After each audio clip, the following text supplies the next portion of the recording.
Ini bukan Quran, bukan buku doa-doa, bukan kitab kuning yang biasa dibaca di pesantren. Percaya atau tidak, buku ini dibaca oleh Galileo Galilei, Johannes Kepler, René Descartes, sampai Leonardo da Vinci.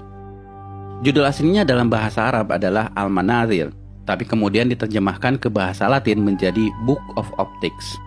Ini adalah buku sains paling berpengaruh dalam sejarah sains di Eropa, bahkan seluruh dunia dalam bidang optik. Tanpa buku ini, mungkin sekarang tidak ada yang namanya kamera. Menariknya, buku ini usianya lebih dari 1000 tahun, tapi sampai sekarang masih relevan. Amazing is that we, all around the world, we talk about Newton as being the father of optics, and yet here we are, 1,000 years ago. Siapa penulis buku ini? Orang Barat menyebutnya Al-Hazen, sebutan Latin untuk Al-Haytham.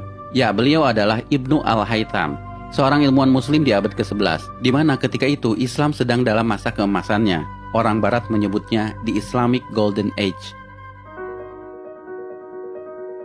Allow me to introduce Ibn Al-Haytham, a great scientist whose ideas led to the invention of the camera. You invented the camera? Mungkin bagi kalian, Ibnu Al-Haytham bukan siapa-siapa. Bahkan banyak muslim yang tidak kenal beliau. Tapi di Eropa, beliau sangat terkenal, disejajarkan dengan Galileo dan Newton, karena beliau adalah peletak dasar ilmu tentang cahaya. Sehingga Ibnu Al-Haytham disebut sebagai The Fathers of Optics. Karena itu pada tahun 2015, UNESCO pernah mengadakan perayaan The International Year of Light untuk mengenang 1000 tahun karya Al-Haytham. I am pleased to partner with the international organization 1001 Inventions to launch the World of Ibn Al-Haytham Global Campaign to promote light science for the benefit of all. A groundbreaking scientist from 1,000 years ago, the life and work of Ibn Al-Haytham have never been as relevant as they are today. Salah satu temuan Ibnu Al-Haytham yang paling merevolusi pandangan sains dunia ketika itu adalah bagaimana beliau menjelaskan cara mata kita bekerja. Sebelum adanya beliau, para ilmuwan Yunani seperti Plato dan Euclid percaya bahwa mata mengeluarkan semacam sinar ke arah objek untuk bisa melihat. Hal itu kemudian dibantah oleh Ibnu Al-Haytham. Justru matalah yang menangkap pantulan cahaya sehingga kita bisa melihat. Bahkan beliaulah yang memetakan bagian-bagian mata yang berfungsi mengatur masuknya cahaya, seperti iris, pupil, kornea, dan retina.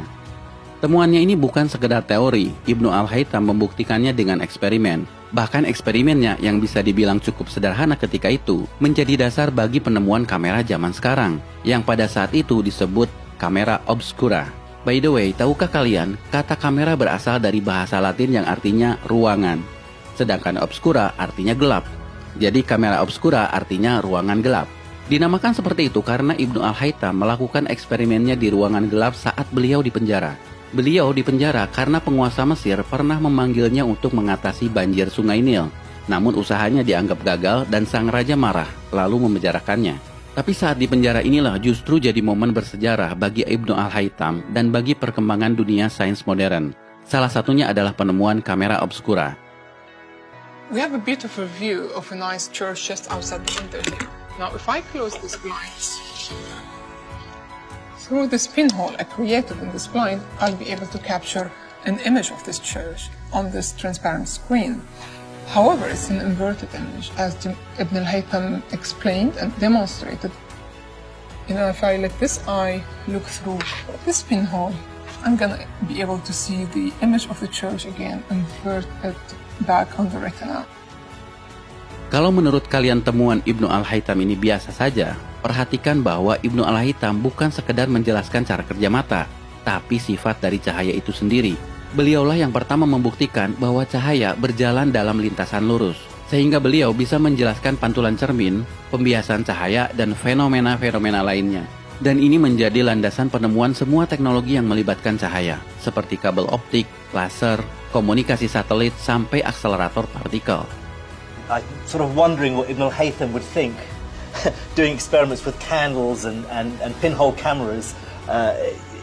Well, he wouldn't even be able to imagine a world 1,000 years later. I think it's come a long way, but ultimately we're using exactly the same principles that he was thinking about back then. Itulah kenapa buku Al-Haytham ini menjadi sangat penting bagi perkembangan sains modern. Apa yang kalian pelajari di sekolah dalam bab optik seperti cermin, pembiasan cahaya, lensa, cara kerja kamera, teleskop, mikroskop, semuanya berasal dari buku yang usianya 1000 tahun ini. Namun sayang, Ibnu Al-Haytham tidak pernah disebutkan di buku-buku sekolah. For me, what's so amazing is that we, all around the world, we talk about Newton as being the father of optics, and yet here we are, 1,000 years ago, 700 years before Newton, and here's a ray diagram. There's a convex lens, and there's a focal point, and there's all the ray lines and parallel lines and the angles of refraction. Here it is, 1,000 years ago. Dan kalian perlu tahu, buku yang beliau tulis tentang sains bukan hanya ini, tapi Ibnu Al-Haytham menulis lebih dari 200 buku. Dan bukan hanya tentang optik, tapi juga matematika, astronomi, dan engineering. Sayang, sebagian besar bukunya hilang. Ini adalah daftar buku-buku beliau yang terselamatkan.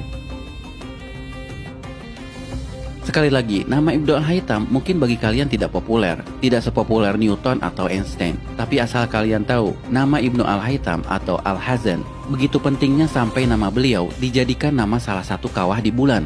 Dan beliau juga diabadikan dalam mata uang Irak, 10.000 dinar. Dan ini adalah film yang diputar di perayaan di International Year of Light, kerjasama UNESCO dan 1001 Invention. Sebuah film yang mencoba menggugah kesadaran kita bahwa ada peran peradaban Islam dalam sains modern. I found a way of projecting an image onto another surface through a small hole in a dark room, later called camera obscura. Abbas ibn Farnas. He dared to dream about flying 1,000 years before the Wright brothers. Nah guys, dalam momen Ramadan ini, mari kita merenung. Jika kalian seorang muslim, tidak melulu harus pandai dalam urusan agama. Ibnu Al-Haytham adalah contoh bahwa seorang muslim juga bisa berperan dalam kemajuan peradaban dunia dalam ilmu pengetahuan. Karyanya melampaui batas agama, batas negara, bahkan batas waktu. His book changed everything, and he's regarded by many as being the father of modern optics. In fact, I'd go further than that and say he was the greatest physicist in the 2,000-year span between Archimedes and Isaac Newton.